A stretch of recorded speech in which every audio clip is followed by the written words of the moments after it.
Welcome to the Bird Media. నేను మీ Pavan Krishnamurthy. AP liquor scam ఇప్పట్లో తేలేలా ఎక్కడ కనిపించట్లేదు. బట్ దాంట్లో ఎన్ఫోర్స్మెంట్ డైరెక్టరేట్ కూడా ఇన్వాల్వ్ అయ్యి మళ్ళీ నోటీసులు అవి పంపిస్తోంది. వైఎస్ఆర్సీపీ మాజీ ఎంపీ వేణుబాక విజయసాయిరెడ్డి గారికి తాజాగా నోటీసులు పంపింది విచారణకి రావాలని చెప్పి. ఏపీ లిక్కర్ స్కామ్కి సంబంధించి అంటే లిక్కర్ స్కామ్ 1.0 కల్తీ లిక్కర్ కాదండి, ఇది క్యాష్కే మాత్రమే అమ్మకాలు అనేటువంటి దాంట్లో 2019 నుంచి 24 వరకు కూడా మొత్తం క్యాష్కి మాత్రమే ఏదైతే కొత్త పాలసీ తీసుకొచ్చారో పాలసీ తీసుకొచ్చిన రోజు నుంచి కూడా ప్రభుత్వమే నడిపిస్తుంది చెప్పిన దగ్గర నుంచి క్యాష్కి మాత్రమే దాదాపుగా 99% క్యాష్ ట్రాన్సాక్షన్స్ మాత్రమే ఆంధ్రప్రదేశ్లో జరిగాయి. ఇది భారతదేశ వ్యాప్తంగా అన్ని రాష్ట్రాలు కూడా గమనించాయి, కేంద్ర ప్రభుత్వం కూడా గమనించి ఏం జరుగుతోందో అని ఆరా తీసింది తప్ప చర్యలు ఎక్కడా తీసుకోలేదు. డిజిటల్ ట్రాన్సాక్షన్స్ను పక్కన నరేంద్ర మోడీ గారు ప్రమోట్ చేసుకుంటూ వెళ్తున్నారు. అలాగే రికార్డ్స్ కూడా డిజిటల్ ట్రాన్సాక్షన్స్లో ఇండియన్స్ క్రియేట్ చేసినటువంటి రికార్డ్ ప్రపంచం అంతా కూడా కన్నెత్తి చూసిందే. ఆ తర్వాత కూడా ప్రతి ఒక్కళ్ళు మాట్లాడినా, మాజీ ఆర్బీఐ గవర్నర్ లాంటి వాళ్ళు కూడా దీని మీద కామెంట్స్ చేసినా ఎక్కడ ఆంధ్రప్రదేశ్ గత ప్రభుత్వం దీని మీద మాట మెదపలేదు. అలాగే ఉద్దండులైనటువంటి ఐఏఎస్ ఆఫీసర్లు సైతం దీనికి సంబంధించి కామెంట్ చేయాలి అనుకోలేదేమో పాపం. ఆ రోజు ఉన్నటువంటి ప్రభుత్వం చెప్పినటువంటి విధంగానే రివ్యూ మీటింగ్లు కూడా పెట్టి ఇంకా సేల్స్ పెంచండి అని చెప్పి ప్రమోట్ చేసుకుంటూ వెళ్ళారు. సరే, ఓవరాల్గా దీంట్లో 3,500 కోట్ల రూపాయల వరకు ముడుపులు అందాయి అని చెప్పి ప్రాథమికంగా నిర్ధారణకు వచ్చింది ఎన్ఫోర్స్మెంట్ డైరెక్టరేట్. అలాగే దీనికి సంబంధించి సిట్ దర్యాప్తు చేస్తోంది. దర్యాప్తు చేసి దాంట్లో ఎవరెవరున్నారు, రాజ్ కేసిరెడ్డి పేరు ప్రధానంగా వినిపించింది.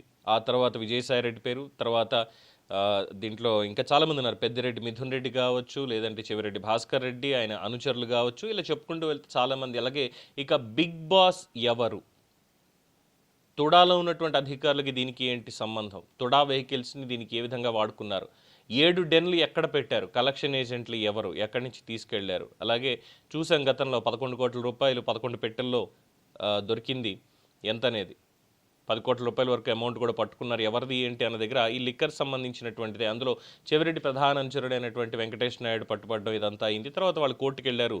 ఫోన్లో ప్రైవసీ మ్యాటర్స్ ఉంటాయి, సో వాటిని రివీల్ చేయకుండా చూడండి, వీడియోలు అన్నీ రాకుండా చూడండి అంటూ కోర్టుకు వెళ్ళారు. అవన్నీ పిటిషన్లు కూడా నడుస్తూనే ఉన్నాయి ఒక పక్కన.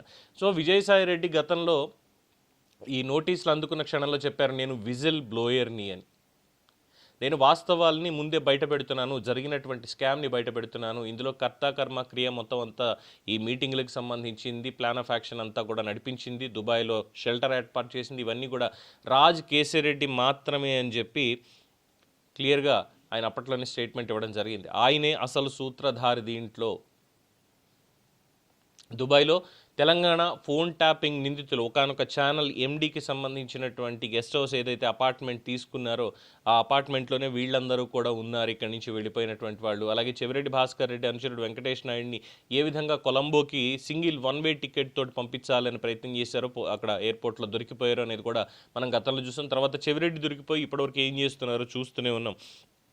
సో ఇప్పుడు మళ్ళీ దీనికి సంబంధించి నోటీసులు ఇచ్చింది. ఈసారి ఇంకా కీలకమైనటువంటి విషయాలు ఏమైనా మరి విజయసాయిరెడ్డి చెప్పేటువంటి అవకాశం ఉందా? ఎందుకంటే గత కొద్ది కాలంగా చూస్తున్నాం ఆయన చాలా సైలెంట్గా ఉంటున్నారు, వ్యవసాయం చేసుకుంటున్నా అన్నారు. అలాగే ఇటీవల కాలంలో ఇంకా కొన్ని నోటీసులు వచ్చాయి ఎన్జీటీ నుంచి, వారి కుమార్తెకు కావచ్చు, వాళ్ళకి సంబంధించినటువంటి కన్స్ట్రక్షన్స్కి కావచ్చు. విశాఖపట్నంలో గతంలో ఆయన ఉన్నప్పుడు అక్కడ వాళ్ళ కుమార్తె అల్లుడు వీళ్ళు చేసినటువంటి దానికి. వాటితో పాటుగా ఇప్పుడు ఈ లిక్కర్ కేసుకి సంబంధించి నేను విజిల్ బ్లోయర్లను చెప్పుకుంటున్నా కూడా ఏం జరిగింది, ఇందులో షెల్ కంపెనీలు క్రియేట్ చేసినవి ఏమన్నా ఉన్నాయా, అలాగే మనీ లాండరింగ్ ద్వారా ఏమైనా తీసుకెళ్లారా, ఈ విషయాలన్నీ ఖచ్చితంగా విజయసాయిరెడ్డికి తెలిసి ఉండేటువంటి అవకాశం 100కి 1000% ఉందంటున్నారు. ఎందుకంటే జగన్మోహన్ రెడ్డి గారికి సంబంధించినటువంటి ఆస్తి లెక్కలు ఇవన్నీ కూడా విజయసాయిరెడ్డి గారికి తెలిసినంతగా ఇంకొకరికి కూడా తెలియదు. జగన్మోహన్ రెడ్డి గారికి సంబంధించి 2011 తర్వాత నమోదైనటువంటి కేసుల విషయం ఏదైతే ఉందో దానికి అంతటికీ కూడా ఈయనే దగ్గరుండి మరి ఆ లెక్కలవన్నీ చూశారు. ఈ షెల్ కంపెనీలు కావచ్చు, లేదంటే ఇతరత్ర ఉన్నటువంటి దాంట్లో ఏం చేశారు, క్విట్ ప్రోకోలో కూడా ఈయన భాగం ఉంది అనేది అప్పుడు వినిపించినటువంటివి. అందుకే ఆ కేసుల్లో కూడా A2గా ఉన్నారు, A1గా జగన్మోహన్ రెడ్డి ఉంటాయి. సో ఇప్పుడు మరి ఏం చెప్తారు దీనికి సంబంధించి లిక్కర్ కేసులో ఈ మనీ లాండరింగ్ అన్నటువంటి పాయింట్ మీద విచారించేందుకు గాను నోటీసులు ఇస్తోంది. అందులోనూ విజయసాయిరెడ్డి గారికి నోటీసులు పంపించింది దీనికి సంబంధించి. ఎక్కడికి వెళ్ళాయి? ఎందుకంటే 150 నుంచి 200 రూపాయల దాకా ప్రతి కేసు మీద లంచం కింద వసూలు చేశారు, లేదా ముడుపులు అనుకోవచ్చు. ఇవన్నీ వసూలు చేసి ఈ క్యాష్ ట్రాన్సాక్షన్స్లో చూపించినటువంటి లెక్కలు ఎంత, చూపించినటువంటిది ఎంత, అలాగే డిస్టిలరీ నుంచి బయటికి వచ్చింది ఎంత, వీళ్ళు క్రియేట్ చేసింది ఎంత. ఇది కాకుండా మనకున్నటువంటి ఆ కల్తీ లిక్కర్ స్కామ్ ఏదైతే ఉందో అందులో కూడా భాగం. వీటన్నిటి మీద మరి విజిల్ బ్లోయింగ్గా ఉన్నటువంటి విజయసాయిరెడ్డి గారు అన్నిటికీ సిద్ధమైన వాస్తవాలు చెప్పడానికి. ఎందుకంటే ఈసారి ఎన్ఫోర్స్మెంట్ డైరెక్టరేట్ చెప్పకపోయినా నేను కట్టుబడి బయటకు వచ్చేసాను, నేను మనస్సాక్షికి కట్టుబడి జగన్మోహన్ రెడ్డి గారు నన్ను వదిలేశారు, మరి నేను ఆయనకి దగ్గరగా లేను, ఆయన మనసుకు దగ్గరగా లేను, పక్కనున్నటువంటి వ్యక్తులు ఏ విధంగా చేశారో చూశాం కదా అని చెప్పి మాట్లాడినటువంటి ఆయన ఈసారి ప్రజలకైనా వాస్తవాలు చెప్తారా ఈ లిక్కర్ స్కామ్కి సంబంధించి? లేదు ఎన్ఫోర్స్మెంట్ డైరెక్టరేట్కో లేదంటే సిట్ వాళ్ళకో వెళ్ళి చెప్పొస్తారా? అలాగే సిట్ కూడా మళ్ళీ విచారణకు సిద్ధమవుతోందిట. మళ్ళీ దీనికి సంబంధించి ఇప్పటికే వేసినటువంటి ఛార్జ్ షీట్లు మళ్ళీ వాటన్నిటిని కూడా తీసి ఓవరాల్గా అసలు లిక్కర్ స్కామ్లో ఎవరి దగ్గరికి వెళ్ళింది అంతిమంగా అనేది తేల్చే పనిలో ఉన్నారనేది తెలుస్తోంది అంతే.